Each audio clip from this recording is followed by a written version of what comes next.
கௌரிஸ் கறி கார்னர். நாம இன்னைக்கு பார்க்க போகிற ரெசிபி தீபாவளி ஸ்பெஷல் பலகாரத்தில் மிக்சர் தான் இன்னைக்கு பார்க்க போகிறோம். ஓமப்பொடிக்கு தேவையான பொருட்களை பார்த்துடலாமா?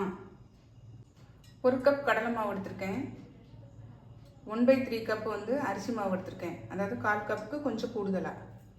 ஓம வாட்டர் 1 டேபிள் ஸ்பூன் அளவு எடுத்திருக்கேன். நீங்கள் ஓமத்தை வறுத்து அந்த தண்ணியில் ஊற வச்சு நீங்கள் அரைச்சி பேஸ்ட்டாக எடுத்து அந்த தண்ணியை வடிகட்டியும் சேர்த்துக்கலாம். 1/4 டீஸ்பூன் மஞ்சள் தூள், 1/2 டீஸ்பூன் மிளகாய்த்தூள், 1/4 டீஸ்பூன் பெருங்காயத்தூள். ஒரு மிக்சிங் பவுல் எடுத்து 1 கப் கடலை மாவு சேர்த்துக்கலாம். 1/3 கப்பு அரிசி மாவு சேர்த்துக்கலாம்.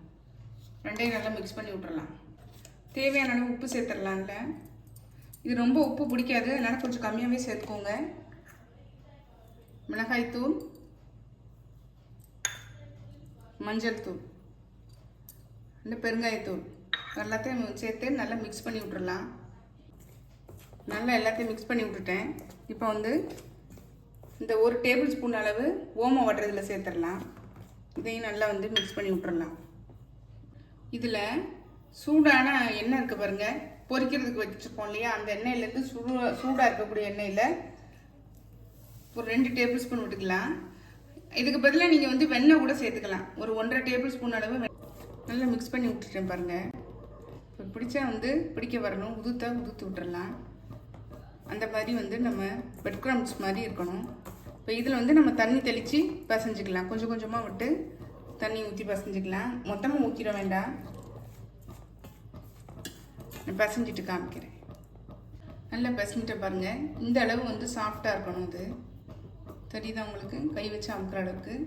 இது கொஞ்சம் பிசு பிசுன்னு ஒட்ட தான் செய்யும். இப்போ நான் முறுக்குழக்கு எடுத்திருக்கேன். இதில் எண்ணெய் தடவிருக்கேன். இந்த சில்லு இருக்குது பார்த்தீங்களா, இடியாப்பா சில்லு, அந்த இதை தான் நம்ம இதில் போட போகிறோம். இப்போ இதில் மாவு ஃபில் பண்ணிடலாம்.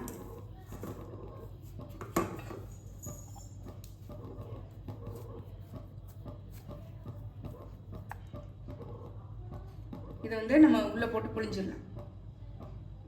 எண்ணெய் இரும்பு சட்டியில் ஊற்றி வச்சுருக்கேன் பாருங்கள். போட்ட உடனே சூடாகிடுச்சு பாருங்கள்.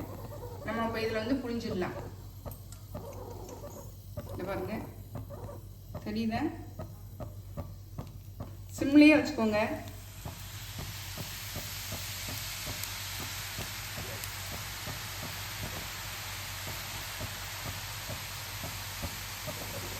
போட்ட உடனே டக்குன்னு இதாயிடும். சலசலப்பு ஓரளவு அடங்கிச்சு பாருங்க. நம்ம இப்போ இதை திருப்பி போட்டுடலாம். மீடியம் ஃப்ளேம்லேயே தான் இருக்கணும். சலசலப்புலாம் அடங்கிச்சு பாருங்க. நம்ம இப்போ இதை எடுத்துடலாம். நல்லா எண்ணெயை வடிய விட்டுட்டு நம்ம எடுத்துடலாம். பாருங்க எப்படி சூப்பராக இருக்கு. இதே மாதிரி அடுத்ததையும் புரிஞ்சுட்டு நான் உங்களுக்கு காமிக்கிறேன். நம்மளுடைய ஓமம் இப்படி பாருங்கள் சூப்பராக ரெடி ஆயிடுச்சு. இது பாருங்கள், தொடுறதுக்கு முன்னாடியே உடையுது பாருங்கள். சூப்பராக இருக்குங்க. லைட்டாக இதை அமுக்கி விட்டுடலாம். நொறுக்கி விட்டோம்னா நமக்கு ஓமப்பொடி சூப்பராக ரெடி ஆயிடுச்சு. காராபூந்திக்கு தேவையான பொருட்களை பார்த்துடலாமா? 1 கப் கடலை மாவு எடுத்திருக்கேன். 1 டேபிள் ஸ்பூன் அளவு அரிசி மாவு, 1 பிஞ்சு ஆப்ப சோடான்னு சொல்லுவோம் இல்லையா, பேக்கிங் பவுடரு, ஆப்ப சோடா எதுனாலும் எடுத்துக்கலாம். ஒரு மிக்சிங் பவுல் எடுத்திருக்கேன். அதில் 1 கப் கடலை மாவு, 1 டேபிள் ஸ்பூன் அளவு அரிசி மாவு, இந்த ரெண்டையும் நல்லா மிக்ஸ் பண்ணி விட்டுடலாம். 1 பிஞ்சு பேக்கிங் சோடா அல்லது ஆப்ப சோடா ஏதாவது ஒன்று 1 பிஞ்சு சேர்த்துக்கலாம். இதை நல்லா மிக்ஸ் பண்ணி விட்டுடலாம். இதுலேயே 1 பிஞ்ச் அளவு உப்பு சேர்த்துக்கலாம். இது கூட கொஞ்சம் தண்ணி விட்டு நல்லா பஜ்ஜி மாவு அளவுக்கு அதை விட கொஞ்சம் தண்ணியாக கழிச்சுக்கலாம். மொத்தமாக ஊற்றிட வேண்டாம், கொஞ்சம் கொஞ்சமாக ஊற்றி நம்ம கரைச்சிக்கலாம். நல்லா கட்டிகள் இல்லாமல் பஜ்ஜி மாவு அளவுக்கு நம்ம கரைச்சிட்டு காமிக்கிறோம் உங்களுக்கு. ரொம்ப திக்காகவும் இருக்கக்கூடாது, ரொம்ப தண்ணியாகவும் இருக்கக்கூடாது. நல்லா கரைச்சி வச்சு பாருங்கள். என்னுடைய கன்சிஸ்டன்சி வந்து இந்த மாதிரி இருக்கும். தெரியுதா உங்களுக்கு? இப்போ அடுப்பில் எண்ணெய் சூடு பண்ணி வச்சுருக்கேன். நம்ம வந்து கண்ணு கரண்டியில் ஊற்றி எடுத்துடலாம். எண்ணெய் சூடாகிடுச்சு பாருங்கள். இந்த மாதிரி கண்ணு கரண்டியில் நம்ம ஊற்றிடலாம். கலக்கி வச்ச மாவை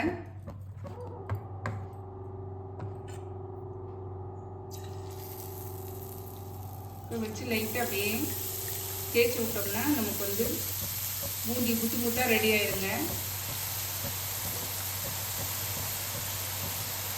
பாருங்கள், சூப்பராக ரெடி ஆயிடுச்சு.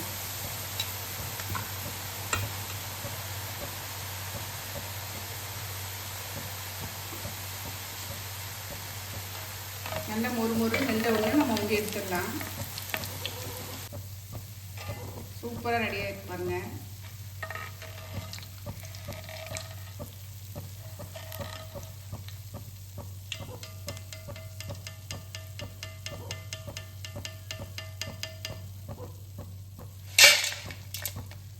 இதே மாதிரி எல்லாத்தையுமே நம்ம எடுத்துடலாம்.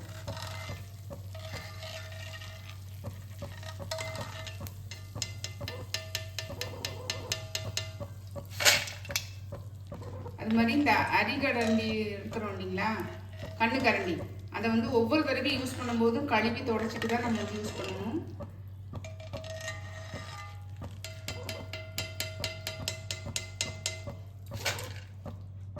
இதே மாதிரி எல்லாத்தையும் போட்டுட்டு காமிக்கிறேன். எல்லாத்தையும் பொரிச்சு எடுத்தாச்சு பாருங்கள். சூப்பராக வந்திருக்கு நமக்கு. இப்போ இந்த பூண்டை வந்து தட்டி வச்சுருக்கேன். இதையும் நல்லா வந்து எண்ணெயில் ஃப்ரை பண்ணிடலாம். தோலோடு தான் தட்டியிருக்கேன். ஃப்ரை பண்ணிவிட்டு அதையும் சேர்த்துடலாம். இந்த பூண்டு வந்து நல்லா வறுத்தது வந்து இது எண்ணெயில் வறுத்தது இதில் சேர்த்துடலாம். இதே மாதிரி கருவேப்பிலையும் சேர்த்துடலாம்.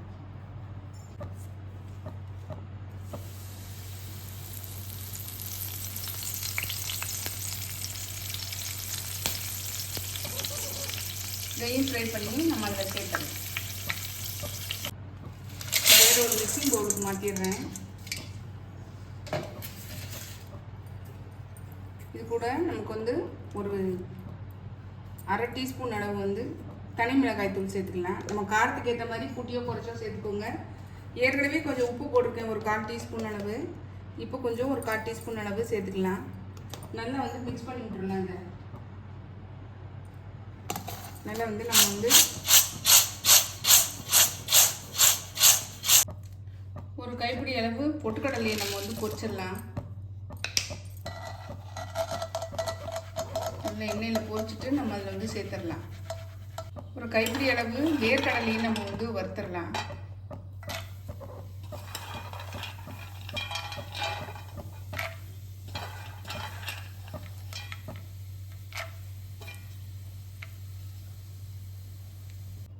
ஒரு முந்திரி பருப்பு, ஒரு 5-6 முந்திரி பருப்பு இதில் சேர்த்துடலாம். இதையும் வறுத்துடலாம்.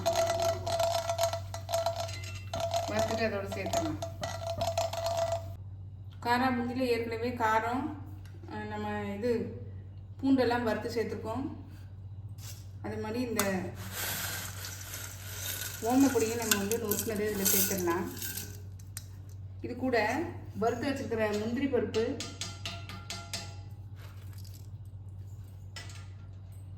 இது கூட பொட்டுக்கடலை, வறுத்து வச்ச பொட்டுக்கடலை, வறுத்து வச்சுருக்க நிலக்கடலை, எல்லாத்தையும் சேர்த்து நல்லா மிக்ஸ் பண்ணி விட்டுறலாம். எல்லாத்தையும் நல்லா மிக்ஸ் பண்ணி விட்டோம் பாருங்கள். நம்மளுடைய மிக்சர் சூப்பராக ரெடி ஆயிடுச்சு. பார்க்குறதுக்கே பாருங்கள் கலர்ஃபுல்லாக இருக்குது. டேஸ்ட்டு செம்மையாக இருக்குங்க. இதில் வந்து குயிக்காக செய்யக்கூடியது வந்து ஓமப்பொடி, கார பூந்தி, அது போக வந்து நம்ம நிலக்கடலை பருப்பு, இந்த மாதிரி இந்த பொருட்களை எல்லாம் வறுத்து சேர்க்கறதுனால நம்ம வீட்டிலேயே செய்கிறதுனால ஹெல்த்தியாக இருக்கும். குழந்தைங்கள்லேருந்து பெரியவங்க வரைக்கும் விரும்பி சாப்பிடுவாங்க. கண்டிப்பாக இந்த தீபாவளிக்கு நீங்கள் ட்ரை பண்ணி பாருங்கள். நாம் எடுத்துக்கிட்டது 1 கப்பு கடலை மாவு, ஓமப்பொடிக்கும் 1 கப்பு கடலை மாவு தான் எடுத்திருக்கோம். இதே மாதிரி காராபூந்திக்கும் 1 கப் கடலை மாவு தான் எடுத்திருக்கோம். ஆனால் நமக்கு பார்த்தீங்கன்னா இப்போ கிட்டத்தட்ட 1 கிலோ அளவு மிக்சர் நமக்கு கிடச்சிருக்கு. கண்டிப்பாக ட்ரை பண்ணி பார்த்து கமெண்ட்டில் சொல்லுங்கள். லைக் பண்ணுங்கள், ஷேர் பண்ணுங்கள், சப்ஸ்கிரைப் பண்ணுங்கள். பக்கத்தில் உள்ள பெல் ஐக்கானை கிளிக் பண்ணுங்கள். நாளைக்கு வேற ஒரு ரெசிபி உங்களை சந்திக்கிறேன். பை. தேங்க்யூ.